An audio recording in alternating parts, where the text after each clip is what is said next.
doon sa punto nga, maging ang DOJ, sabi niya, dahil nga sa pwede niyang kasuhan ang pangalawang ng Pangulo. NBI, kausapin natin. Ayun, si retired judge. Saan papunta kami yung ginagawa Jimmy mo? Santiago. Hindi mo ba alam na ang Vice President is an impeachable officer? Sa palagay mo ba, sa pagsasampu mo ng kaso, ang idadahilan mo, gusto mong maalis ang Pangulo, ganun ba? Ang pangalawang Pangulo. Ang pangalawang Pangulo? Parang ganun po ang direksyon ko. Hindi mo nga siya maalis kasi ang nakalagay sa pasaligang batas, para mo siya mapaalis, impeachment. So anong purpose nung kakasuhan lang Kaya siya? nga tinatanong ko sa inyo, tawagin yung NBI. Dati sa pagkakapaliwanag nung Undersecretary Jesse Andres, at ako personal ko, pagkakaintindi ko, kung masasampahan siya ng kaso, Matatanggal siya. Matatanggal siya bilang pangalawang Pangulo. Anong sabi ni Ombudsman? You shut up. I would advise Josec Andres to shut up, to stop talking about the case, because one of the powers of the Ombudsman is to take over the investigation of a case of any government investigative agency at any stage of the proceedings. Right now, we have not seen any acts of the Vice President that we should investigate. Hindi ba i-accommodate ng court, Kong, yung isang criminal complaint? Issue na naman ito eh. So, ladies and gentlemen, I'm raising again a constitutional issue. Okay, opo. Pwede kang mag-file sa kanya ng criminal action say impeachable officer. Saan tayo papunta? Magkakapag-file ka lang ng criminal action pag na-impeach na siya. Ganun mo ba? So, kasi yung impeachment, yung bali yung preliminary investigation. Kasi hindi mo siya pwedeng kasuhan nga eh. Dahil impeachable officer siya eh. Yun ang aking legal opinion. Pagkakaintindi ko. Kung hindi siya impeachable official, okay lang. Kaya yun, isa sa alang-alang mo, dahil isa siya sa mga impeachable officers. Ay, nako. Pero anyway, Kong, yung punto na nga, kasi ngayon nag-iimbestiga ang NBI, di ba, nagsimula na. Ang problema nga lamang po, hindi nakapunta ang pangalawang Pangulo kayo na para magpaliwanag at humingi by December 11 yata. Ano naman ang direksyon nila? Bakit nila aasuntuhin ng Vice President din? Actually, kung hindi pa naman nasunto, kundi ang sinasabi lang, magpaliwanag, doon nga sa pinasisimulan natin. Saan nga papunta? Bakit kinakailangan gawin mo? Siyempre, kaya ginagawa nila ito, may papunta. May kapupuntahan, may direksyon. Proseso ito eh. Bilang nag-observe ako, ang proseso dyan, at nakikita naman natin ang direksyon, baka makahanap siya ng mga bagay na pwedeng ikaso sa pangalawang Pangulo. Sapagkat, ang sabi nila, ang tanggapan ng pangalawang Pangulo ay hindi po immune from suit, Kong. Oo nga. Ang sinasabi ko naman sa iyo, Jen, may katapat na provision sa saligang batas. Ang Vice President is an impeachable officer. Okay. Hindi mo siya pwedeng tanggalin sa ibang pamamaraan. Matatanggal mo lamang siya sa pamamagitan ng impeachment. So habang hindi siya nai-impeach, hindi mo siya pwedeng sampahan ng kahit anong klaseng... kasi anong direksyon mo pag sinampahan mo? Impeachment nga. Kailangan impeach mo eh. Sabi ng Pangulo, 10% na teacup. Sa maliwanag na pananalita, tigilan nyo na lahat yan. Magtrabaho kayo ng matino. So kung wala na po yung impeachment, so ano pa itong gagawin ng NBI? Kasi doon sa punto nga, maging ang DOJ, sabi niya, dahil nga sa pwede niyang kasuhan ang pangalawang Pangulo. Tawagin ng NBI, kausapin natin. Ayun, si retired judge. Saan papunta kami yung ginagawa Jimmy mo? Santiago. Hindi mo ba alam ng Vice President is an impeachable officer? Halimbawa, nahabla mo, Nelson, kunyari ikaw si NBI. Ano ang pangalan nung sa NBI? Jimmy Santiago. Kunyari ikaw si NBI Director. Director. Saan papunta ba itong ginagawa mo? Magpapile po kami ng kaso. Sige, na-file mo yung kaso. Na-file mo, ano gagawin mo? Magsasampaw ako ng matitibay na ebidensya kasi... palagay mo. Punta na korte. Sa palagay mo ba, sa pagsasampu mo ng kaso, ang idadahilan mo, gusto mong maalis ang Pangulo, ganun ba? Ang pangalawang Pangulo? Ang pangalawang Pangulo? Parang ganun po ang direksyon ko. Hindi mo nga siya maalis kasi ang nakalagay sa pasaligang batas, para mo siya mapaalis, impeachment.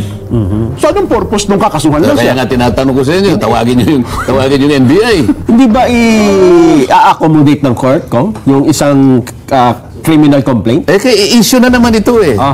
So, ladies and gentlemen, I'm raising again a constitutional issue. Okay, Pwede kang mag-file sa kanya ng criminal action say impeachable officer, saan tayo papunta? Makakapag-file ka lang ng criminal action pag na-impeach na siya. Ganun ba? So, Kasi yung impeachment, yung bali yung preliminary investigation.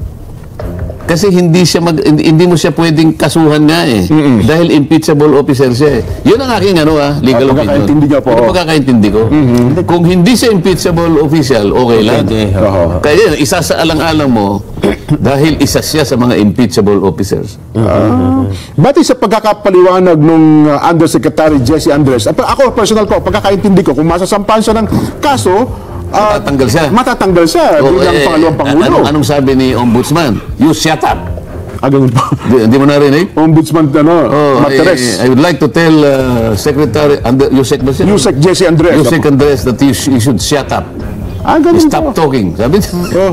Yun pa naman yun ang paliwanag ng paliwanag. Mukha siya ang ating kaibigan Hindi Secretary niyo pa Boy. narinig yung sinabi ni Ombudsman? Hindi ko na Ba't naman nandito sa akin eh? Ganun ba? Hindi ko narinig. Maganda yung mapakinggan natin yun. Pakinggan niyo muna.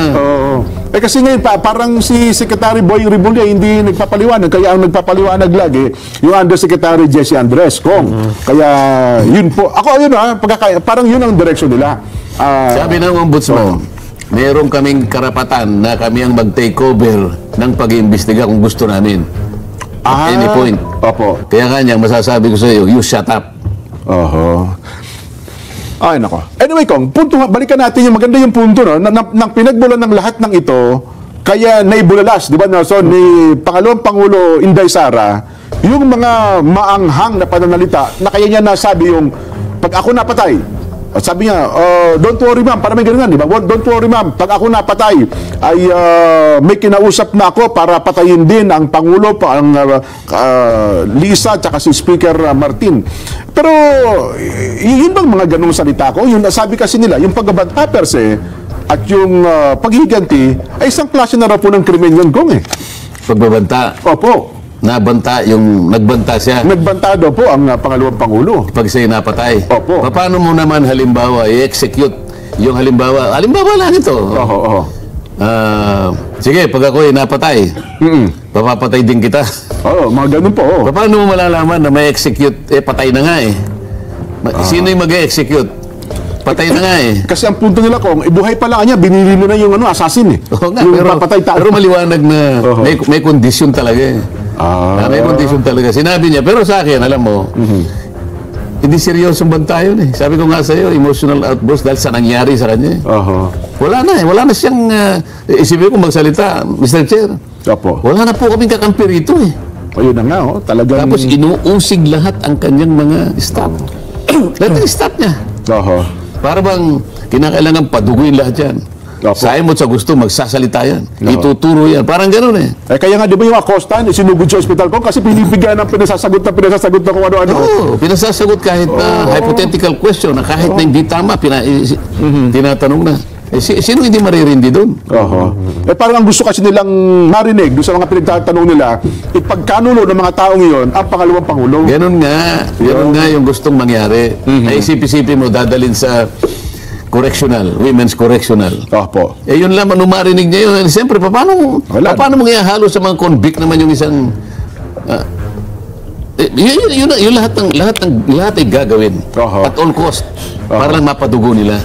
Yun ang nararamdaman sa aking palagay ng Vice President yan. Ayun. Kaya naibulalas siya yung sana hindi gano'n ang sinasabi ko. Kung talagang malinis ang layunin na gumawa lang tayo ng batas, bakit kailangan umantong tayo doon?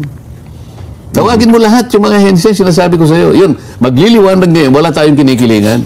Ang pinagsimulan nito eh. Kiling na kiling ka dito eh. Isa lang ang tinawag mo. Naipapaliwanag ba yun? Hindi na ipapaliwanag eh. Nagkikibit balikat. Bakit hindi nyo po tinawag yung 400 agencies na sila naman po'y naka-receive din ng audit observation memo? Bakit hindi po nyo pinatawag? May sumagot ba? Wala. Nang sumasagot si Paduano. Nakabibi.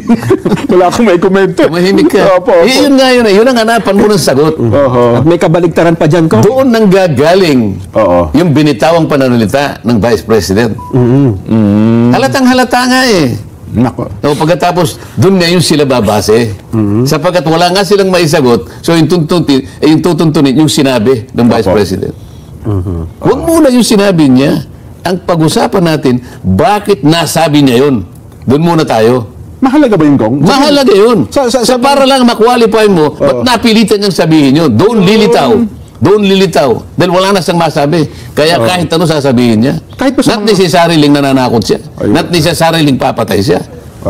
Di ba? Kahit ba sa mga pagdinig ko sa mga korte, sabihin, nakagawa ka ng krimen, tatanungin ba, paano ba, ba't ba nagawa yung krimen? Talagang doon ay sinusuyod talaga. Kaya nga yung judge talagang nakikinig mabuti. Nakikita mo yung dalawang nagpapaligsahan, nakikinig siyang mabuti. Meron siyang minutan niya. Kaya naka-record yan. Babasahin niya lahat siya, kaya may transcript. Aaralin niya yan. Hindi ganun kasimple yan. Kaya pala may mga kaso, ako kinover ako nasa ito, pandagdag, ito maunawa ng ating mga kabayan. Sabi nila, caught in the act, in flagrante delicto. Yung suspect, kita-kita na talaga. Pero later on, nung matapos sa pagdinig, ay pinatawad ng hukom, pinawalang sala. Sapagkat ang sabi ng hukom na kaya niya yung nagawa ay dahil sa mayroong mga naunang pangyayari, kaya niya nagawa yung krimen na yun. Merong mga exempting circumstances, merong mitigating circumstances. Palilitawin lahat yan. Ayun pala. So, halimbawa, tinignan niya sa salamin ng mitigating circumstance. Lalong-lalo na sa salamin ng accepting circumstance. Nakita mo yung batas natin, Republic Act 9269 yata. Isip-isipin mo, yung battered wife syndrome, may karamatang patayin niya yung asawa niya eh. Anong lalaki yun? Yung babae. Yung babae. Battered wife syndrome.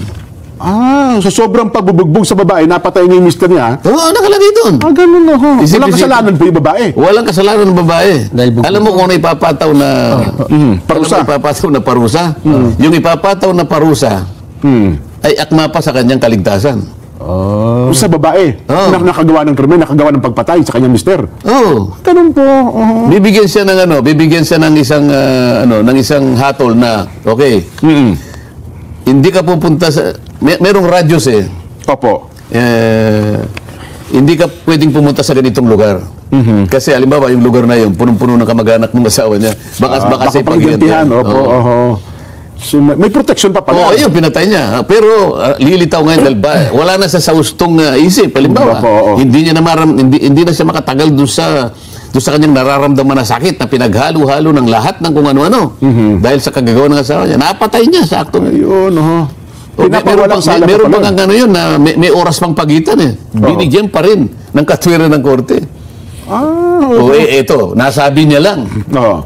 Sabi ko sa'yo, gaano ang kayang dalhin ng isang tao sa kanyang dibdib? Kung pag-uusapan ay yung barrage ng persecution. Totoo. Gaano karami? Yan. Kung sa korting tunay din, yan ang kanyang titimbangin. Walang iniwan sa battered housewife eh.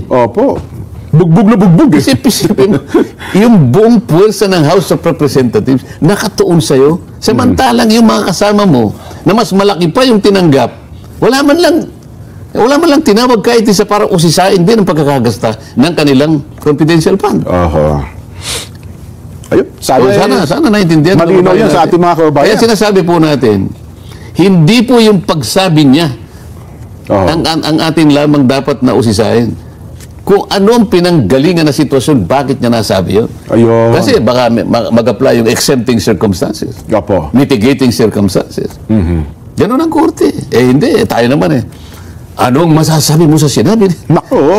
Wala ka akong masasabi dyan. Sabi ko nga po kung buong puwersa ng gobyerno, ngayon, yun ang tinutukan ng pansin. Buong puwersa. So, naghahanap ng kahit ano. Matikan yun ng impeachment, iniyang ba na? Sabi ko nga sa'yo, gaano ang kayang tanggapin ng isang tao?